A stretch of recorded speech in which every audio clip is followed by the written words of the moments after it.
여러분은 혹시 이런 생각 해보신 적 있나요? 내가 지금 너무 외롭고 힘들어서 아무도 날 이해 못할 것 같을 때, 그 순간 내 인생에 누군가가 나타나서 전부 바뀌어 버린다면 어떨까? 저는 38살까지 혼자 살면서 맨날 그런 생각했거든요.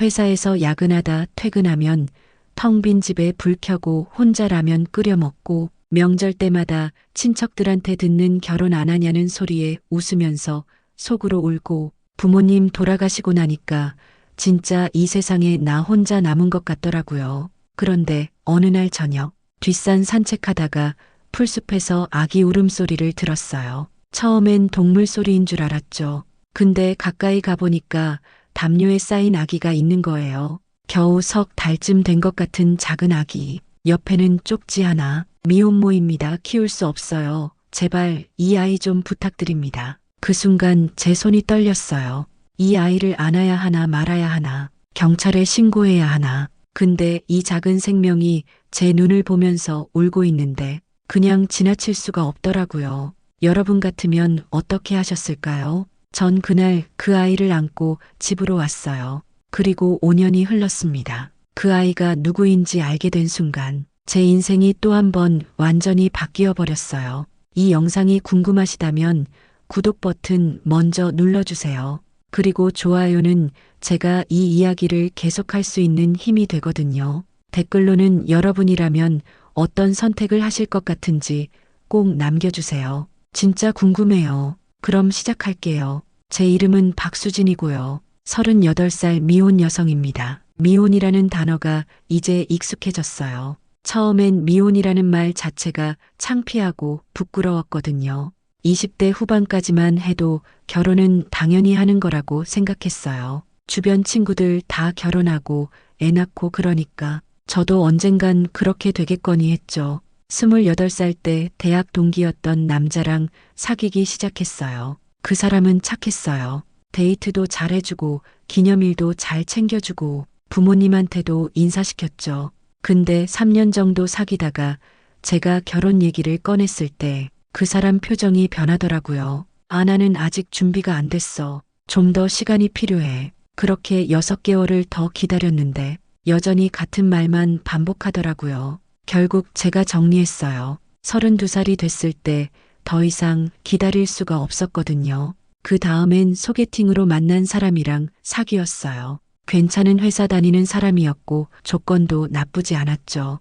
1년 정도 만났는데 어느 날 갑자기 그 사람이 연락을 끊었어요. 나중에 알고 보니까 전 여자친구랑 다시 만나고 있었더라고요. 그때 정말 상처받았어요. 내가 뭐가 부족한 걸까? 왜 나는 선택받지 못하는 걸까? 34살 때는 더 심각한 일이 생겼어요. 아버지가 췌장암 진단을 받으셨거든요. 발견했을 땐 이미 3기였어요. 어머니는 10년 전에 교통사고로 돌아가셨고 형제자매도 없어서 저 혼자 아버지를 돌봐야 했어요.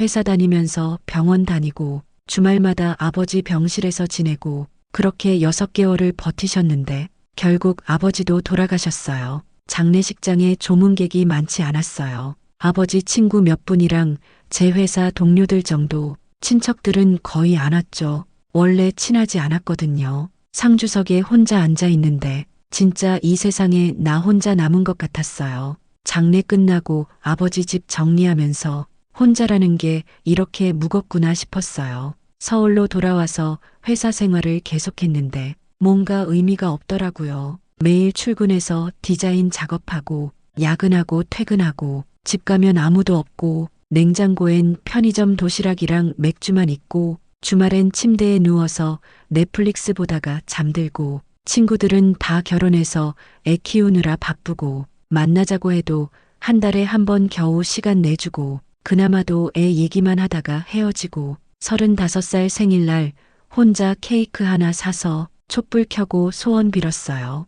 이제는 결혼 같은 거 바라지도 않아요. 그냥 이렇게 혼자 살겠구나. 그렇게 생각하니까 조금 편해지더라고요. 기대를 안 하니까 상처받을 일도 없고 누군가를 기다릴 필요도 없고 36살 되던 해 회사가 부도 났어요. 코로나 때문에 매출이 급감했고 결국 문을 닫았죠. 실업급여 받으면서 구직 활동했는데 나이가 걸림돌이었어요. 면접 보면 항상 같은 질문. 결혼 계획은요? 아, 미혼이세요. 그 나이에 말은 안 해도 표정에 다 나오더라고요. 6개월 동안 20군데 넘게 지원했는데 다 떨어졌어요. 그때 문득 생각했어요. 아버지가 남긴 시골집, 충북 어느 작은 마을에 있는 외갓집인데 어머니 돌아가시고 아버지도 거의 안 가셨던 집이었죠. 한 10년 넘게 빈집으로 방치되어 있었어요. 서울에서 월세 70만 원 내면서 사는 것보다 그 집 가서 뭐라도 해보는 게 낫겠다 싶었어요.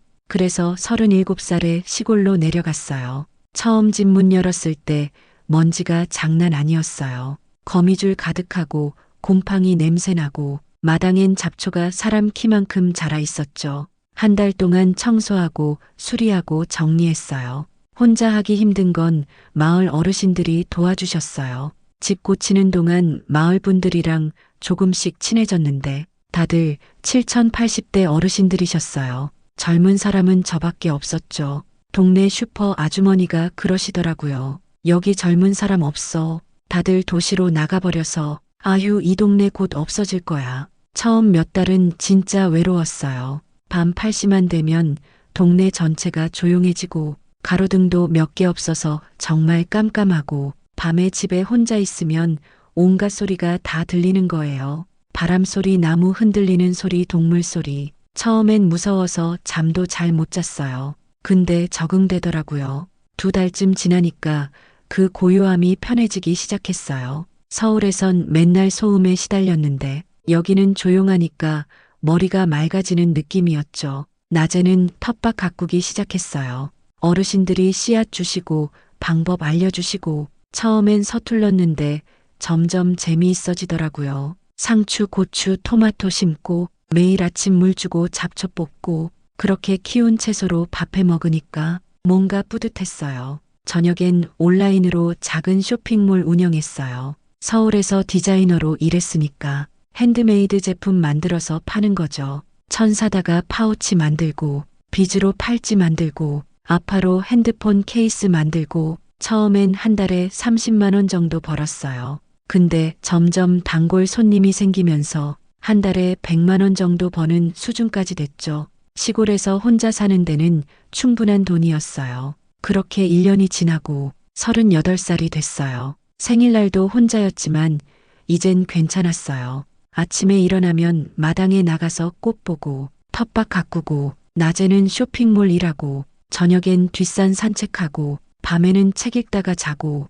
규칙적이고 조용한 삶이었죠. 외로움도 이제 익숙해졌어요. 사람은 적응의 동물이라더니 정말 그런 것 같았어요. 혼자 밥 먹는 것도, 혼자 TV 보는 것도, 명절에 혼자 있는 것도 다 익숙해지더라고요. 가끔 거울 보면 생각했어요. 나는 이렇게 늙어가는구나. 아무도 내 주름을 신경 쓰지 않고, 아무도 내 머리카락이 휘어지는 걸 걱정하지 않고, 그래도 괜찮아. 혼자서도 잘 살 수 있어. 그렇게 스스로한테 말하면서 살았어요. 그러던 어느 7월 저녁이었어요. 날씨가 정말 더운 날이었죠. 저는 저녁 7시쯤 뒷산 산책을 나갔어요. 해가 지기 전에 산책하는 게 제 유일한 낙이었거든요. 뒷산이라고 해봤자 높지 않은 산이에요. 정상까지 10분 정도 걸리는 완만한 경사였죠. 거기 올라가면 마을 전체가 한눈에 보이거든요. 논밭이 펼쳐져 있고 작은 집들이 띄엄띄엄 있고 저 멀리 산들이 겹쳐 보이고 해질 무렵 그 풍경이 정말 예뻤어요. 그날도 평소처럼 천천히 걸어 올라갔어요. 이어폰 끼고 음악 들으면서요. 요즘 좋아하는 발라드 들으면서 생각 없이 걷는 게 좋았거든요. 정상에 도착해서 5분 정도 앉아 있다가 해가 많이 졌길래 내려오기 시작했어요. 근데 정상에서 한 5분 정도 내려왔을 때 이상한 소리가 들렸어요. 음악을 듣고 있었는데도 들릴 정도로 큰 소리였죠. 응애응애, 울음소리 같기도 하고 동물 소리 같기도 하고 전 이어폰을 빼고 귀 기울여 봤어요. 소리가 계속 들렸어요. 분명 울음소리였는데 고양이 같기도 하고 아기 같기도 하고 이 동네 길고양이가 많아서 처음엔 고양이겠거니 했어요. 근데 자세히 들어보니까 고양이 소리랑 달랐어요. 더 가늘고 더 절박한 소리였죠. 전소리 나는 쪽으로 천천히 걸어갔어요.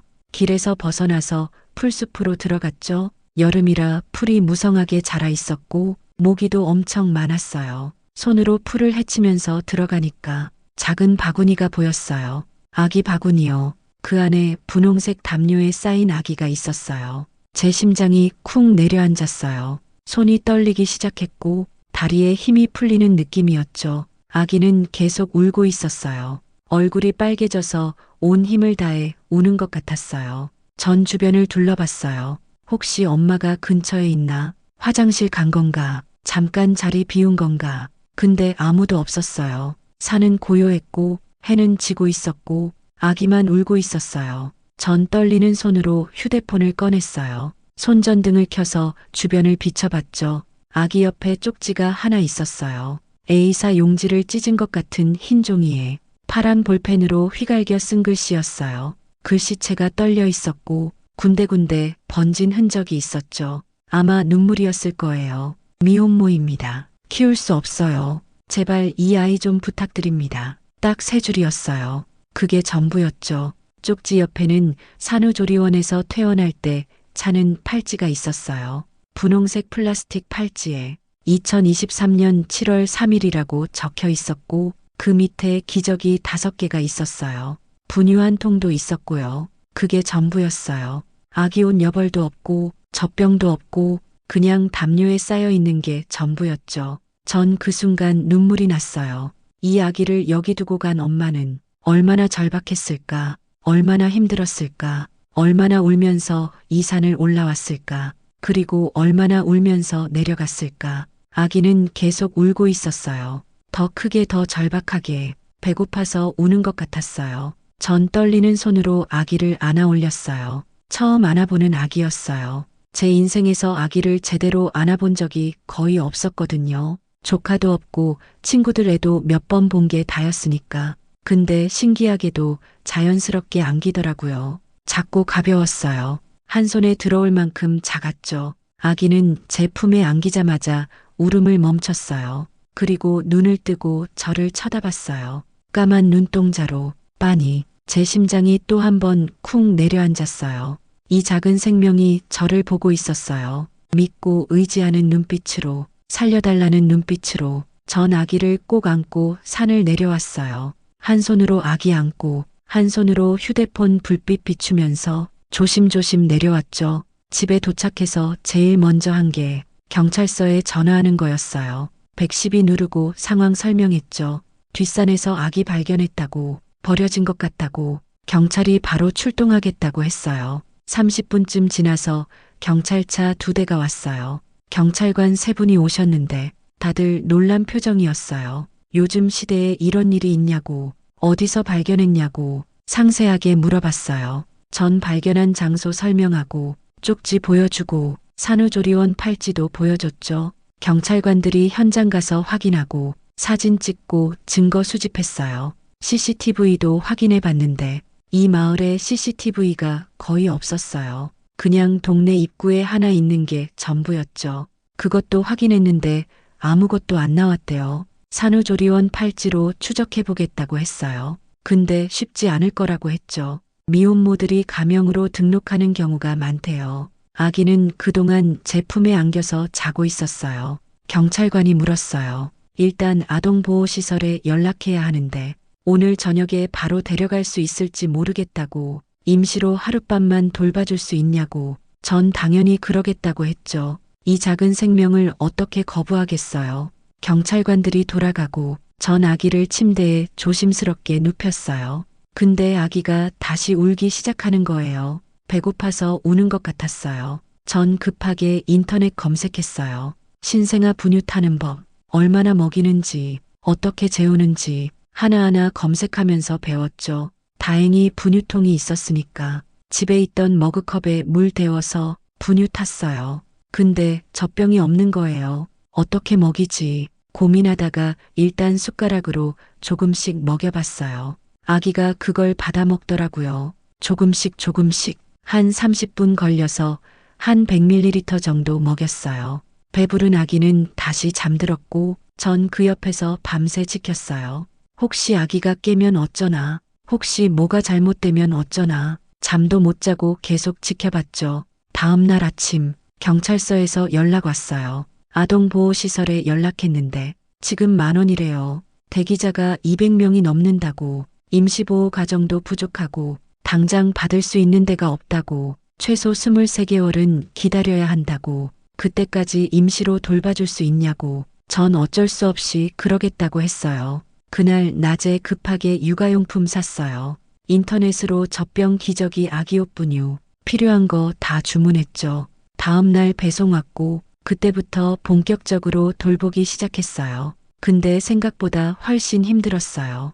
이 시간마다 깨서 울고, 기저귀 하루에 10개 넘게 쓰고, 빨래는 끝도 없고, 잠은 제대로 못 자고, 일주일 만에 5kg 빠졌어요. 온라인 쇼핑몰 일은 거의 못했죠. 주문 밀려서 사과 메시지 올리고, 한 달 정도 휴업 상태로 둘 수밖에 없었어요. 근데 신기한 게 힘들지만 행복했어요. 아기가 제 품에서 잠들 때, 제 손가락을 꼭 잡고 있을 때, 제 얼굴 보고 방긋 웃을 때 가슴이 뭉클했어요. 더 이상 혼자가 아니라는 느낌, 누군가 나를 필요로 한다는 느낌, 그게 이렇게 따뜻한 거였구나. 그렇게 한 달이 지났습니다. 한 달이 지나자 조금 적응이 됐어요. 아기 울음소리만 들어도 뭘 원하는지 알 수 있게 됐죠. 배고픈 울음은 격하고 큰 소리고, 졸린 울음은 짜증 섞인 소리고, 기저귀 갈아달라는 울음은 짧고 반복적이고 다 다르더라고요. 마을 어르신들도 하나둘 소문을 들으셨어요. 수진이가 아기 키운다고, 산에서 주워온 아기래. 처음엔 수군거림도 있었어요. 미혼모 아니냐, 애 낳고 숨기는 거 아니냐. 근데 경찰서에서 확인서 받아서 보여드리니까 다들 이해하시더라고요. 오히려 불쌍해하시고 도와주셨죠.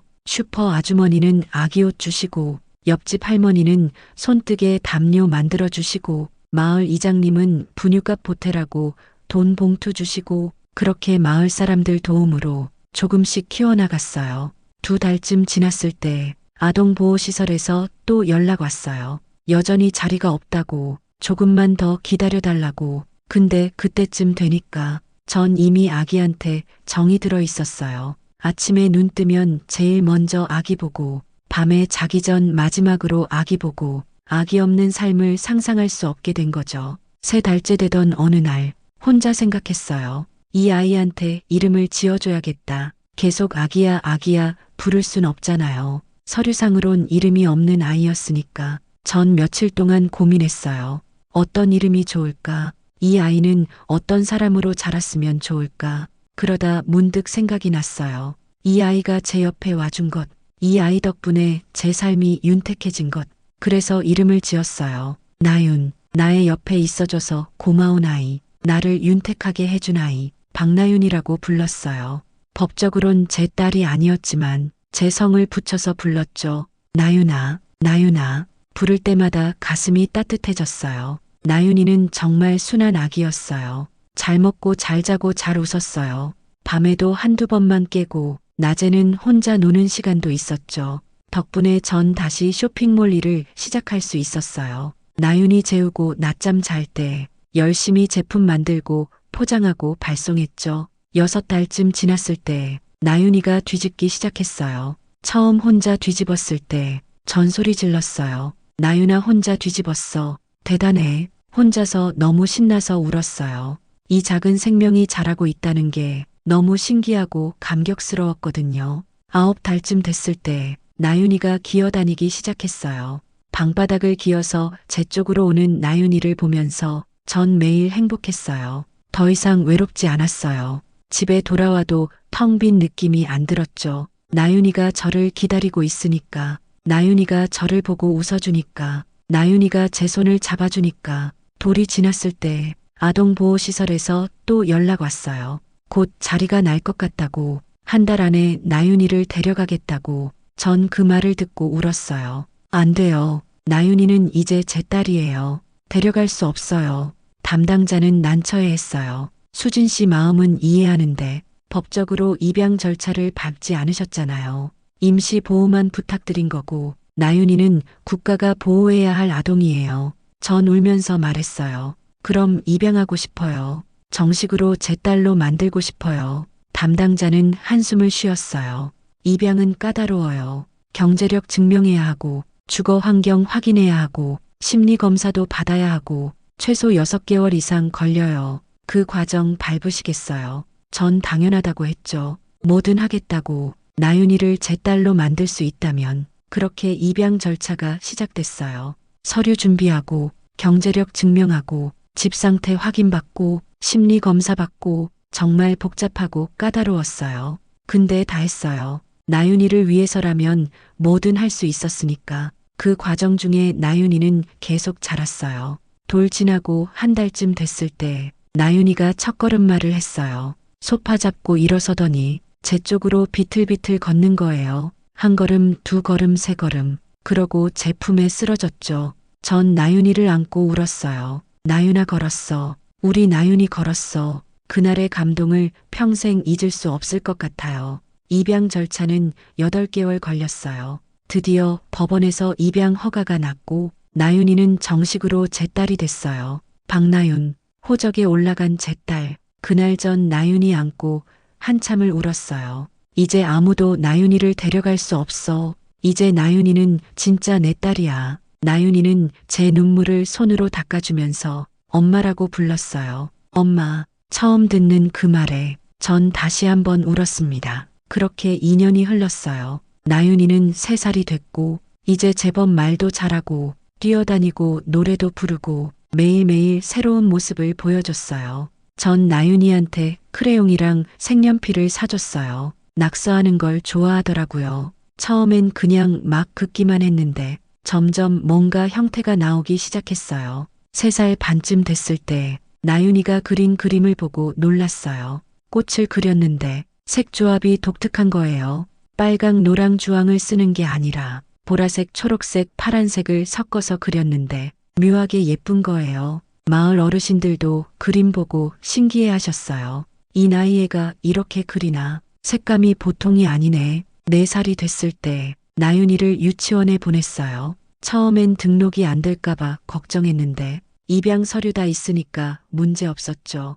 유치원 선생님이 한 달쯤 지나서 연락 주셨어요. 나윤이 그림 재능이 특별하다고, 또래 애들하고 확실히 다르다고, 한번 와서 작품 보라고. 유치원 가서 나윤이 그림들 봤는데 정말 놀라웠어요. 4살 아이가 그린 그림이라고 믿기지 않을 정도로 구도도 좋고 색감도 독특하고 감정이 느껴지는 그림이었죠. 선생님이 말씀하셨어요. 미술학원 보내보는 게 어떠냐고. 근데 이 동네엔 학원이 없었어요. 그냥 집에서 재료만 충분히 사주면 되겠다 싶었죠. 나윤이가 좋아서 그리는 거니까 억지로 뭘 시킬 필요는 없다고 생각했어요. 그렇게 또 1년이 지났습니다. 나윤이가 5살 되던 해였어요. 나윤이는 매일 그림을 그렸어요. 아침에 일어나면 그림 그리고, 유치원 다녀와서도 그림 그리고, 자기 전에도 그림 그리고, 집안이 나윤이 그림으로 가득 찼죠.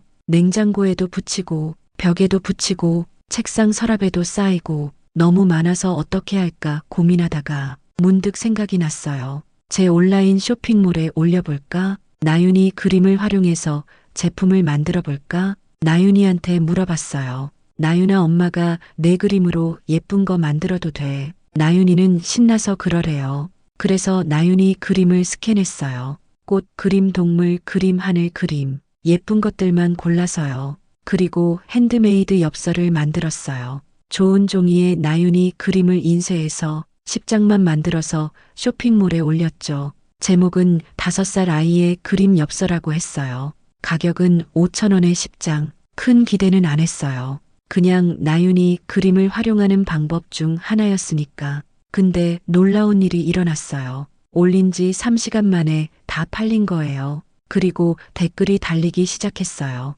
너무 예뻐요. 더 없나요? 아이가 그렸다고요. 믿기지 않아요. 재입고 언제 되나요? 저는 신기했어요. 이렇게 반응이 좋을 줄 몰랐거든요. 그래서 20장 더 만들어서 올렸는데 하루 만에 다 팔렸어요. 그 다음엔 에코백도 만들어 봤어요. 나윤이 그림을 천에 인쇄해서요. 이것도 반응이 폭발적이었어요. 그 다음엔 스티커도 만들고, 노트도 만들고, 파우치도 만들고, 나윤이 그림으로 만들 수 있는 건 다 만들었어요. 그랬더니 한 달 만에 매출이 10배가 뛴 거예요. 원래 한 달에 100만 원 정도 벌었는데 1000만 원이 넘게 벌리기 시작한 거죠. 저는 정말 놀랐어요. 나윤이 덕분에 제 인생이 바뀌고 있었어요. 경제적으로 여유가 생기니까 나윤이한테 더 좋은 걸 해줄 수 있게 됐죠. 그림 재료도 더 좋은 걸로 사주고, 옷도 예쁜 거 사주고, 맛있는 것도 자주 먹이고, 쇼핑몰 문의도 많아졌어요. 이 그림 그린 아이 누구예요? 작가 협업 가능한가요? 전시회 계획 있나요? 저는 하나하나 답변하면서 나윤이 이야기를 조금씩 했어요. 산에서 발견한 아기였고, 제가 입양해서 키우고 있고, 그림을 좋아하는 5살 아이라고. 사람들은 감동했대요. 댓글에 응원 메시지가 쏟아졌죠. 멋진 엄마시네요. 나윤이 행복하게 자랐으면 좋겠어요. 앞으로도 응원할게요. 그런 메시지들을 보면서 전 행복했어요. 나윤이를 키우길 정말 잘했다는 생각이 들었죠. 그렇게 6개월쯤 지났을 때 쇼핑몰에 이상한 메시지가 왔어요. 처음엔 평범한 문의인 줄 알았어요. 혹시 이 그림 그린 아이 몇 살인가요? 어디 사나요? 저는 간단하게 답변했죠. 5살이고요. 충북에 있는 작은 마을에서 살아요. 왜 물어보시나요? 그랬더니 답장이 바로 왔어요. 직접 만나서 얘기하고 싶습니다. 중요한 일이에요. 서울에서 내려가도 될까요? 주소 알려주실 수 있나요? 저는 좀 이상했어요. 왜 직접 만나려고 하는 걸까? 무슨 중요한 일이지? 혹시 사기꾼인가? 아니면 나윤이한테 나쁜 마음 품은 사람인가? 고민하다가 일단 물어봤어요. 무슨 일이신지 먼저 말씀해 주실 수 있나요? 답장이 왔어요. 글로는 설명하기 어려운 일이에요. 꼭 직접 만나서 얘기하고 싶어요. 나윤이랑 관련된 일이에요. 저는 불안했어요. 나윤이랑 관련된 일이라니 혹시 나윤이 친엄마인가? 그런 생각이 들었거든요. 5년이 지났는데 이제 와서 나타나는 건가? 가슴이 철렁 내려앉았어요. 하지만 피할 수는 없었어요. 만나야 할 것 같았어요. 그래서 답장했죠. 공개된 장소에서 만나요. 마을회관 앞 카페에서 만나시죠. 날짜를 잡았어요. 이틀 후였어요. 그 이틀 동안 전 잠을 제대로 못 잤어요. 계속 생각했거든요. 혹시 진짜 친엄마면 어떡하지? 법적으로 나윤이를 빼앗길 수 있나? 입양 허가 났으니까 괜찮은 건가? 온갖 생각이 다 들었어요. 약속 날이 됐어요. 나윤이는 유치원에 보내고 저는 카페로 갔어요. 한 30분 일찍 도착해서 계속 문을 쳐다보면서 기다렸죠. 약속 시간 정각에 한 여자가 들어왔어요. 그 여자는 30대 초반쯤 돼 보였어요. 키는 165cm 정도의 마른 체형이었죠. 긴 생머리에 안경을 쓰고 있었고 얼굴이 창백했어요. 눈 밑에 다크서클이 짙었고 손톱을 물어뜯은 흔적이 선명했어요. 그 여자는 카페를 둘러보다가 저를 발견하고 다가왔어요. 박수진 씨시죠? 네, 맞아요. 여자는 제 맞은편에 앉았어요. 손이 떨리고 있었어요. 커피를 주문했는데 컵을 잡는 손이 계속 떨렸죠. 한참 동안 침묵이 흘렀어요. 여자가 먼저 입을 열었어요. 나윤이라는 아이 데리고 오셨나요? 저는 경계심이 들었어요. 아니요, 유치원 갔어요. 그런데 어떻게 나윤이 이름을 아세요? 전 알려드린 적 없는데요. 여자는 잠시 말을 멈췄어요. 그러고는 가방에서 휴대폰을 꺼냈어요. 쇼핑몰 페이지를 보여주면서 말했어요. 여기 작가명이 나윤이라고 되어 있었어요. 제 딸 이름이기도 해서요. 그 순간 제 심장이 멈춘 것 같았어요. 딸이라고요. 네, 제 딸이에요. 5년 전에 잃어버린 제 딸이요. 저는 말이 안 나왔어요. 여자는 계속 말했어요. 제 이름은 장미현이에요. 33살이고 서울에서 프리랜서 디자이너로 일해요. 5년 전에 딸을 낳았는데 키울 수가 없어서 충북 산골 마을 뒷산에 두고 왔어요. 여자는 가방에서 사진을 꺼냈어요. 산후조리원에서 찍은 사진이었어요. 갓난아기가 분홍색 담요에 쌓여 있었는데 그 담요가 제가 5년 전에 발견한 그 담요랑 똑같았어요. 미연 씨는 떨리는 목소리로 말했어요. 2023년 7월 5일이었어요. 저녁 7시쯤 그 산에 올라가서 딸을 두고 왔어요. 쪽지 하나랑 기저귀 몇 개 두고요. 그 후로 매일 후회했어요. 매일 울었어요. 딸 생각하면서 미쳐버린 것 같았어요. 정신과 치료도 받았고 상담도 받았어요. 그런데 몇 달 전에 우연히 인터넷에서 이 그림을 봤어요. 저는 그냥 듣고만 있었어요. 미연 씨는 눈물을 닦으면서 계속 말했어요. 전 임신했을 때 매일 그림을 그렸어요. 임신 스트레스를 풀기 위해서요. 이 색감이 저랑 똑같아요. 보라색, 초록색, 파란색을 섞는 이 방식. 제가 자주 쓰던 방식이에요. 그래서 혹시나 했어요. 작가 프로필 보니까 5살 아이라고 했고 충북 산골 마을에 산다고 했고 이름이 나윤이라고 했어요. 제가 지으려고 했던 이름이에요. 그래서 확신했어요. 이 아이가 제 딸이라고. 저는 심호흡을 했어요. 미연 씨 말이 사실인지 확인해야 했어요. 증거가 있나요? DNA 검사 같은 거요. 미연 씨는 고개를 끄덕였어요. 할 수 있어요. 제 머리카락이랑 아이 머리카락만 있으면 돼요. 그리고 산후조리원 기록도 있어요. 제가 가명으로 등록했지만 병원 기록은 남아 있어요. 저는 한참을 생각했어요. 정말 나윤이 친엄마라면 어떡하지? 그러면 나윤이를 빼앗기는 건가? 미연 씨가 조심스럽게 물었어요. 나윤이 보고 싶어요. 한 번만 볼 수 있을까요? 저는 고개를 저었어요. 아직은 안 돼요. 일단 DNA 검사부터 해요. 정말 나윤이 엄마인지 확인하고 나서요. 미연 씨는 실망한 표정이었지만 이해한다고 했어요. 그날 우리는 병원에 가서 DNA 검사를 했어요. 미연 씨 머리카락이랑 제가 나윤이 머리카락 가져온 걸로요. 결과는 일주일 후에 나온다고 했어요. 그 일주일이 정말 길었어요. 저는 매일 불안했어요. 나윤이 보면서 생각했어요. 혹시 이 아이를 잃게 되는 건 아닐까? 법적으로 입양했으니까 괜찮겠지. 근데 친엄마가 나타나면 어떻게 되는 걸까? 일주일 후 DNA 검사 결과가 나왔어요. 99.9% 일치. 장미연 씨는 나윤이의 친엄마가 맞았어요. 그 결과지를 받아들고 저는 한참을 말을 못했어요. 미연 씨는 울고 있었어요. 역시 제 딸이 맞았어요. 살아있어서 다행이에요. 건강하게 자라줘서 고마워요. 저는 복잡한 심정이었어요. 한편으로는 나윤이 친엄마를 찾아줘서 다행이라는 생각도 들었고 한편으로는 나윤이를 빼앗길까봐 두려웠어요. 미연 씨가 말했어요. 나윤이 보고 싶어요. 제발 한 번만 보여주세요. 저는 어쩔 수 없이 허락했어요. 다음날 미연 씨가 저희 집에 왔어요. 나윤이는 유치원 다녀온 참이었어요. 초인종 소리에 문 열었더니 낯선 여자가 서 있는 거예요. 나윤이는 제 뒤에 숨었어요. 미연 씨는 나윤이를 보자마자 눈물을 흘렸어요. 무릎 꿇고 나윤이 눈높이에 맞췄어요. 나윤아, 이름이 나윤이구나. 예쁜 이름이다. 나윤이는 저를 쳐다봤어요. 엄마 저 사람 누구예요? 무서워요. 미연 씨는 더 울었어요. 그 모습을 보는 게 저는 괴로웠어요. 거실로 들어가서 셋이 앉았어요. 어색한 침묵이 흘렀죠. 미연 씨가 가방에서 선물을 꺼냈어요. 크레용 세트였어요. 고급 크레용이었죠. 나윤아 이거 좋아할 것 같아서 사왔어. 그림 그리는 거 좋아한다며. 나윤이는 선물을 받았어요. 고마워요. 근데 누구예요? 미연 씨는 뭐라고 말해야 할지 몰라 했어요. 저도 뭐라고 말해줘야 할지 몰랐어요. 그냥 이모라고 했어요. 나윤아 그림 그리는 거 가르쳐주러 오신 이모야. 나윤이는 그제야 웃었어요. 그림 가르쳐줘요. 미연 씨는 고개를 끄덕였어요. 그래 가르쳐줄게. 그날 미연 씨는 1시간 정도 있다가 갔어요. 나윤이랑 그림 그리면서 조심스럽게 친해지려고 노력했죠. 미연 씨가 돌아간 후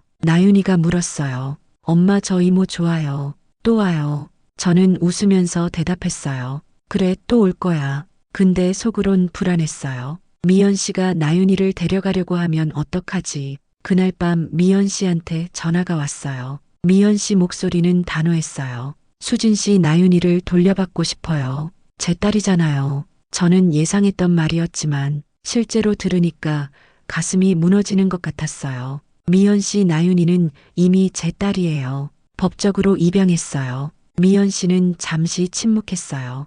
그러고는 말했어요. 변호사랑 상담했어요. 친모가 친권을 주장하면 입양은 무효가 될 수 있대요. 특히 입양 과정에서 친모 찾기 노력이 부족했다면요. 저는 항변했어요. 경찰에 신고했어요. 아동보호시설에도 연락했고요. 할 수 있는 건 다 했어요. 미연 씨 목소리에 힘이 들어갔어요. 그래도 저는 친엄마예요. 혈연 관계는 부정할 수 없어요. 나윤이를 낳은 사람은 저예요. 저는 감정적으로 대응했어요. 그럼 왜 버렸어요? 키울 수 없어서 버린 거잖아요. 이제 와서 엄마 행세하지 마세요. 미연 씨는 울기 시작했어요. 전 그때 정말 힘들었어요. 산후 우울증도 있었고 경제적으로도 너무 어려웠어요. 혼자였어요. 아무도 도와주는 사람이 없었어요. 근데 지금은 달라요. 이제는 준비됐어요. 딸을 키울 수 있어요. 저는 냉정하게 말했어요. 5년 동안 어디 있었어요? 5년 동안 전 나윤이 키웠어요. 밤마다 재우고, 아플 때 병원 데려가고, 유치원 보내고, 그림 재료 사주고, 이 모든 걸 전 혼자 했어요. 이제 와서 데려간다는 게 말이 돼요. 미연 씨도 감정이 격해졌어요. 제가 원해서 버린 게 아니에요. 선택의 여지가 없었어요. 매일 죽고 싶었어요. 아기 보면서 내가 이 아이를 해칠까봐 무서웠어요. 그래서 차라리 다른 사람이 키우는 게 낫다고 생각했어요. 수진 씨가 나윤이를 잘 키워줘서 정말 감사해요. 진심으로 고마워요. 근데 전 엄마예요. 나윤이 엄마라고요. 대화는 평행선이었어요. 결국 전화를 끊었죠. 다음 날 미연 씨 변호사한테서 연락이 왔어요. 친권 확인 소송을 제기하겠다고, 법적으로 대응하겠다고. 저도 변호사를 찾아갔어요. 상담받으면서 알게 된 사실은 제가 불리하다는 거였어요. 변호사가 말했어요. 친모의 권리는 강력해요. 특히 DNA로 입증된 경우엔 입양 무효 판결이 날 가능성이 높아요. 다만 아동의 복리가 최우선이니까 급격한 환경 변화는 피하도록 권고할 거예요. 그 말은 결국엔 미연 씨한테 넘어간다는 뜻이었어요. 저는 무너졌어요. 집에 돌아와서 나윤이를 안고 울었어요. 나윤이가 물었어요. 엄마 왜 울어? 슬퍼? 저는 억지로 웃으면서 대답했어요. 아니야, 안 울었어. 그냥 눈에 뭐 들어가서. 나윤이는 제 눈물을 닦아주면서 말했어요. 거짓말. 엄마 울었어. 선생님이 그랬어. 슬플 땐 울어도 된대. 엄마도 울어도 돼. 그 말에 전 더 울었어요. 한 달 동안 법정 다툼이 계속됐어요. 미연 씨는 일주일에 한 번씩 내려와서 나윤이를 만났어요. 법원에서 점진적 접촉을 권고했거든요. 처음엔 나윤이가 어색해했지만 점점 미연 씨한테 익숙해졌어요. 미연 씨는 매번 선물을 가져왔어요. 그림 재료도 사주고 예쁜 옷도 사주고 같이 그림도 그렸어요. 미연 씨가 미술 전공자라서 나윤이한테 여러 가지 기법을 알려줬거든요. 나윤이는 신기해하면서 따라했어요. 색 섞는 법, 원근법 표현하는 법, 빛과 그림자 그리는 법. 미연 씨가 알려주는 걸 나윤이는 스펀지처럼 흡수했어요. 그 모습을 보는 게 저는 괴로웠어요. 전 나윤이한테 그림을 가르쳐 줄 수 없었거든요. 미술이랑 관련 없는 사람이니까. 어쩌면 나윤이한테는 미연 씨가 더 좋은 엄마일지도 몰라. 그런 생각이 들었어요. 마을 사람들도 다 아는 상황이 됐어요. 어떤 분들은 친엄마한테 돌려줘야 한다고 했고, 어떤 분들은 5년 키운 정도 있는데 너무하다고 했어요. 근데 결국 법은 법이었어요. 2달 후 법원에서 1차 판결이 나왔어요. 친모의 친권을 인정한다. 다만 아동의 안정적 적응을 위해 6개월의 전환 기간을 둔다. 그 기간 동안 양육자 간 협의를 통해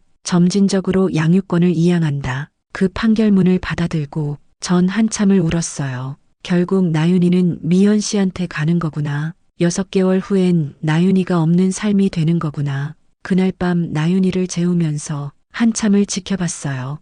이 아이 없이 어떻게 살아야 하나. 이 아이가 제 전부인데. 근데 법원 판결이 나오고 일주일 후 미연 씨한테서 연락이 왔어요. 만나서 얘기하고 싶다고. 저는 만났어요. 이번엔 제 집이 아니라 카페에서요. 미연 씨는 저를 보자마자 고개를 숙였어요. 그리고 말했어요. 수진 씨 제안이 있어요. 미연 씨는 한참을 말을 못하더니 조심스럽게 입을 열었어요. 이번 일주일 동안 많이 생각했어요. 나윤이한테 뭐가 최선일까? 저는 법적으로 이겼어요. 나윤이를 데려갈 수 있어요. 근데 그게 나윤이한테 행복한 일일까요? 저도 놀랐어요. 미연 씨가 무슨 말을 하려는 건지. 미연 씨는 계속 말했어요. 나윤이는 수진 씨를 엄마라고 불러요. 수진 씨 품에서 잘 자요. 수진 씨한테 익숙한 삶이 있어요. 그걸 갑자기 빼앗는 게 맞나요? 저는 아무 말도 못했어요. 미연 씨가 눈물을 닦으면서 말했어요. 그렇다고 제가 포기하는 건 아니에요. 전 엄마니까, 나윤이를 사랑하니까. 그래서 생각해 봤어요. 우리 둘이 같이 키우면 안 될까요? 저는 그 말을 듣고 깜짝 놀랐어요. 같이 키운다고요? 어떻게요? 미연 씨가 설명했어요. 평일에는 수진 씨가 나윤이 돌보고 주말에는 제가 내려와서 나윤이 만나고 방학 때는 서울에서 저랑 지내고 법적으론 공동 친권으로 하고 둘이 함께 나윤이 키우는 거예요. 저는 믿기지 않았어요. 진심이에요. 그렇게 할 수 있어요. 미연 씨는 고개를 끄덕였어요. 며칠 동안 고민했어요. 심리 상담사랑도 얘기했고요. 나윤이한테 필요한 건 한 명의 완벽한 엄마가 아니라 안정적인 환경이래요. 두 엄마가 있어도 괜찮대요. 오히려 더 많은 사랑을 받을 수 있다고요. 저는 여전히 의심스러웠어요. 그게 가능할까요? 우리가 그렇게 할 수 있을까요? 미연 씨도 확신은 없는 것 같았어요. 모르겠어요. 근데 해봐야죠. 나윤이를 위해서요. 저는 한참을 생각했어요. 사실 다른 선택지가 없었어요. 법적으로 지면 나윤이를 잃는 거고 이건 최소한 나윤이 곁에 있을 수 있는 방법이었으니까 며칠 동안 고민하고 저도 심리 상담사를 만나봤어요. 상담사는 말했어요. 공동 양육이 불가능한 건 아니에요. 다만 두 양육자 간 신뢰와 협력이 필요해요. 갈등이 생기면 아이가 상처받아요. 조심스럽게 접근해야 해요. 저는 결심했어요. 해보자. 나윤이를 위해서 미연 씨한테 연락했어요. 해봐요. 같이 키워봐요. 근데 규칙이 필요해요. 미연 씨도 동의했어요. 규칙을 만들었어요. 평일 양육은 수진이 책임진다. 주말은 미연이 방문한다. 중요한 결정은 함께 상의한다. 나윤이 앞에서 갈등 표출하지 않는다. 서로 양육 방식을 존중한다. 한 달에 한 번 양육회의를 한다. 법원에 공동친권 신청서를 냈어요. 양측이 합의했으니까 법원도 허가했죠. 그렇게 공동 양육이 시작됐어요. 처음 한 달은 정말 어색했어요. 주말마다 미연 씨가 내려오면 저는 불편했어요. 집에서 미연 씨랑 마주치는 게 여전히 낯설었거든요. 미연 씨도 어색해했어요. 나윤이 앞에선 웃으려고 노력했지만 둘이 있을 땐 말이 없었죠. 근데 나윤이는 행복해 보였어요. 주말마다 미연 씨 오는 걸 기다렸고 같이 그림 그리는 걸 좋아했어요. 미연 이모 언제 와? 오늘 와. 나윤이가 미연 씨를 이모라고 부르는 게 저는 조금 안심이 됐어요. 아직은 저만 엄마로 생각하는구나. 2달쯤 지났을 때 작은 갈등이 생겼어요. 미연 씨가 나윤이한테 미술학원 보내자고 제안했거든요. 서울에 좋은 학원이 있대요. 거기 보내면 나윤이 실력이 더 늘 거래요. 근데 전 반대했어요. 나윤이가 아직 어려요. 학원 보내서 스트레스 받을 필요 없어요. 지금처럼 자유롭게 그리는 게 더 좋아요. 미연 씨는 답답해했어요. 재능을 키워줘야죠. 지금이 적기예요. 나중에 후회하면 어떡해요. 우리는 말다툼을 했어요. 나윤이 앞에서는 참았지만 나윤이 자고 나서 밤에 얘기하다가 목소리가 커졌죠. 결국 타협했어요. 나윤이한테 물어보기로 했어요. 다음날 나윤이한테 물었어요. 나윤아 그림 학원 가고 싶어? 선생님한테 배우는 거. 나윤이는 고개를 저었어요. 싫어요. 엄마랑 미연 이모랑 그리는 게 좋아요. 학원은 싫어요. 그 답을 듣고 우리는 학원 보내는 걸 포기했어요. 대신 미연 씨가 주말마다 와서 가르치기로 했죠. 3달째부터는 조금씩 익숙해졌어요. 미연 씨가 올 때마다 같이 밥을 먹었어요. 저랑 미연 씨랑 나윤이 셋이서요. 처음엔 어색했지만 점점 자연스러워졌죠. 가끔은 같이 산책도 가고 마을 사람들한테 인사도 시키고 슈퍼 아주머니가 그러시더라고요. 나윤이 엄마가 둘이네. 좋겠다 나윤이. 사랑 2배로 받겠네. 그 말이 위로가 됐어요. 네 맞아요. 나윤이는 사랑을 2배로 받고 있어요. 반년쯤 지났을 때 나윤이가 물었어요. 엄마, 미현 이모는 왜 맨날 와요? 다른 이모들은 안 오는데. 저와 미연 씨는 서로를 쳐다봤어요. 뭐라고 말해줘야 할까? 미연 씨가 먼저 말했어요. 나윤아 이모가 나윤이 정말 좋아해서 자주 보고 싶어서 오는 거야. 나윤이는 방긋 웃었어요. 저도 이모 좋아요. 그림 잘 가르쳐줘요. 그 순간 미연 씨 눈에 눈물이 고였어요. 저도 눈물이 났죠. 1년이 지났어요. 이제는 정말 익숙해졌어요. 미연 씨가 오는 게 당연한 일상이 됐죠. 나윤이도 완전히 적응했어요. 금요일 저녁이면 물었어요. 내일 미현 이모 와요. 저는 그래 온대하고 대답했죠. 어느 날 나윤이가 그림을 그렸어요. 세 사람이 손잡고 있는 그림이었어요. 나윤이가 가운데 있고 한쪽엔 저 한쪽엔 미연 씨. 그림 밑에 글씨를 썼어요. 우리 가족. 그 그림을 보고 저와 미연 씨는 울었어요. 나윤이가 우리를 가족으로 생각하고 있었던 거예요. 2년이 더 지났어요. 나윤이는 이제 8살이 됐어요. 초등학교 2학년이죠. 그동안 많은 일이 있었어요. 나윤이는 계속 그림을 그렸고 실력이 점점 늘었어요. 미연 씨가 주말마다 와서 가르쳐준 덕분에 이제는 정말 수준급의 그림을 그렸죠. 작년에는 전국 아동미술대회에 나갔어요. 초등부에 출품했는데 대상을 받았어요. 시상식 날 저와 미연 씨가 함께 갔어요. 나윤이는 무대에 올라가서 상을 받고 소감을 말했어요. 저를 키워준 두 엄마한테 감사해요. 수진 엄마는 항상 저를 응원해주고 미연 엄마는 그림 가르쳐줘요. 두 엄마가 없었으면 전 여기 없었을 거예요. 정말 사랑해요. 그 말에 객석이 조용해졌어요. 그리고 박수가 터져 나왔죠. 저와 미연 씨는 손을 잡고 울었어요. 나윤이가 우리를 둘 다 엄마라고 불렀어요. 처음이었어요. 나윤이가 미연 씨를 엄마라고 부른 게 시상식 끝나고 나윤이한테 물었어요. 나윤아 미연 이모를 엄마라고 불렀네. 나윤이는 당연하다는 듯이 말했어요. 미연 이모도 엄마잖아요. 수진 엄마랑 똑같은 엄마예요. 둘 다 제 엄마고요. 저는 그 말을 듣고 가슴이 먹먹했어요. 미연 씨도 울고 있었죠. 우리는 셋이 꼭 안았어요. 그날 저녁 집에 돌아와서 셋이서 저녁을 먹었어요. 나윤이가 만든 파스타였어요. 요즘 요리에 관심이 생겨서 간단한 요리를 배우고 있었거든요. 엄마들 맛있어요. 저와 미연 씨는 맛있다고 칭찬했어요. 밥 먹으면서 미연 씨가 조심스럽게 말했어요. 수진 씨 제가 이 동네로 이사 올까 해요. 저는 놀랐어요. 여기로요. 왜요? 미연 씨가 웃으면서 말했어요. 매주 서울에서 왔다 갔다 하는 게 힘들어요. 그리고 나윤이 곁에 있고 싶어요. 평일에도 보고 싶어요. 프리랜서니까 어디서든 일할 수 있거든요. 저는 복잡한 심정이었어요. 미연 씨가 이 동네로 오면 더 자주 마주치게 되는 거잖아요. 근데 다른 한편으론 나윤이한테는 좋은 일이었어요. 두 엄마가 가까이 있으니까 결국 찬성했어요. 좋아요 오세요. 미연 씨는 한 달 후에 이사 왔어요.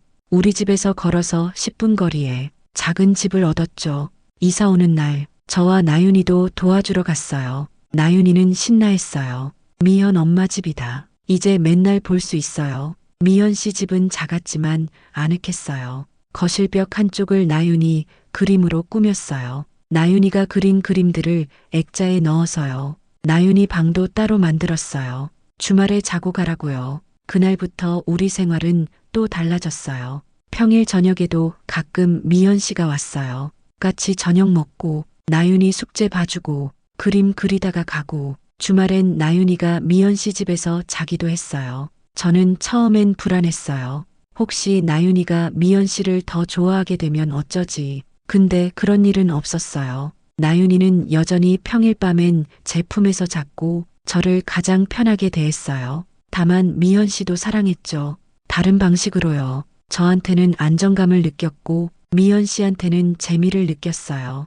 어느 날 저녁 나윤이가 물었어요. 엄마들 나 궁금한 게 있어요. 뭐든지 물어봐. 나윤이는 조심스럽게 말했어요. 나는 진짜 누구 딸이에요. 미연 엄마가 날 낳았다고 했는데 수진 엄마가 날 키웠잖아요. 그럼 진짜 엄마는 누구예요? 저와 미연 씨는 서로를 바라봤어요. 미연 씨가 먼저 대답했어요. 나윤아 둘 다 진짜 엄마야. 미연 엄마가 나윤이를 세상에 데려왔고 수진 엄마가 나윤이를 키웠어. 둘 다 나윤이 엄마야. 저도 덧붙였어요. 그래 나윤아. 엄마는 한 가지 방법으로만 되는 게 아니야. 낳아서 엄마가 될 수도 있고 키워서 엄마가 될 수도 있고 사랑해서 엄마가 될 수도 있어. 나윤이는 생각하더니 고개를 끄덕였어요. 그럼 나는 행운이네요. 엄마가 2명이나 있으니까. 친구들은 엄마 1명인데 나는 2명이잖아요. 사랑도 2배로 받고요. 그 말에 우리는 웃었어요. 정말 그렇네 나윤아. 넌 정말 행운이야. 그날 밤 나윤이를 재우고 저와 미연 씨는 거실에 앉아서 차를 마셨어요. 미연 씨가 말했어요. 수진 씨 정말 감사해요. 5년 전에 제가 버린 딸을 이렇게 잘 키워줘서요. 저 없이도 수진 씨 혼자 잘 키웠을 텐데 제가 나타나서 방해한 것 같아요. 저는 고개를 저었어요. 아니에요. 저도 처음엔 미워했어요. 솔직히 말하면. 근데 지금은 알아요. 나윤이한테는 우리 둘 다 필요했다는 거. 전 나윤이를 따뜻하게 키울 수 있었고 미연 씨는 나윤이 재능을 키워줄 수 있었어요. 둘이 함께여서 나윤이가 더 행복한 것 같아요. 미연 씨도 눈물을 닦으면서 웃었어요. 그러게요. 나윤이가 제일 현명한 것 같아요. 우리보다. 우리는 한참을 이야기했어요. 지난 3년 동안의 일들, 힘들었던 순간들, 행복했던 순간들. 미연 씨가 말했어요. 처음엔 불가능할 줄 알았어요. 두 엄마가 한 아이를 키운다는 게. 근데 우리 해냈어요. 완벽하진 않지만 최선을 다했어요. 저도 동의했어요. 네, 해냈어요. 앞으로도 계속 해나갈 거예요. 나윤이를 위해서요. 마당에서 나윤이가 창문으로 손을 흔들었어요. 잠에서 깬 모양이었어요. 엄마들 뭐해요? 같이 자요. 우리는 웃으면서 일어났어요. 그리고 함께 나윤이 방으로 갔죠. 나윤이 양쪽에 우리가 누웠어요. 나윤이는 행복한 표정으로 잠들었고 우리는 나윤이를 지켜보면서 서로 미소를 나눴어요. 완벽한 가족은 아니에요. 세상 사람들이 보기엔 이상한 가족이죠. 법적으로도 복잡하고 설명하기도 어려워요. 근데 우리는 행복해요. 나윤이가 행복하고 저도 행복하고 미연 씨도 행복하니까 그걸로 충분한 것 같아요. 5년 전 그날 저녁 뒷산에서 아기 울음소리를 들었을 때 제 인생이 완전히 바뀌었어요. 혼자였던 제게 가족이 생겼고 외로웠던 제게 사랑이 찾아왔고 의미 없던 삶에 이유가 생겼어요. 미연 씨도 마찬가지예요. 5년 전 그날 밤 딸을 버리고 산을 내려왔을 때 평생 후회하며 살 줄 알았대요. 근데 다시 만났고 이제는 함께 키우고 있어요. 그리고 나윤이는 두 엄마의 사랑을 받으며 행복하게 자라고 있어요. 가족이란 게 뭘까요? 피로 이어진 관계만이 가족일까요? 저는 이제 알아요. 가족이란 함께 울고 웃으며 만들어가는 것, 서로를 이해하려 노력하는 것, 그리고 진심으로 사랑하는 것. 그게 진짜 가족이라는 걸요. 여기까지 들어주셔서 정말 감사해요. 혹시 이 영상 들으면서 뭔가 느끼신 게 있으시다면 여러분의 선택 하나가 누군가의 인생을 바꿀 수도 있다는 거, 그리고 완벽하지 않아도 사랑으로 만들어가는 가족이 있다는 거요. 구독 버튼을 누르시면 이런 진짜 삶의 이야기들을 계속 들으실 수 있어요. 좋아요는 다음 영상을 만드는 제 힘이 되고요. 댓글로는 여러분이 만약 수진 씨였다면 어떤 선택을 하셨을지 아니면 비슷한 경험이 있으시다면 나눠주세요. 여러분의 이야기가 정말 궁금하거든요. 그럼 다음 영상에서 또 만나요.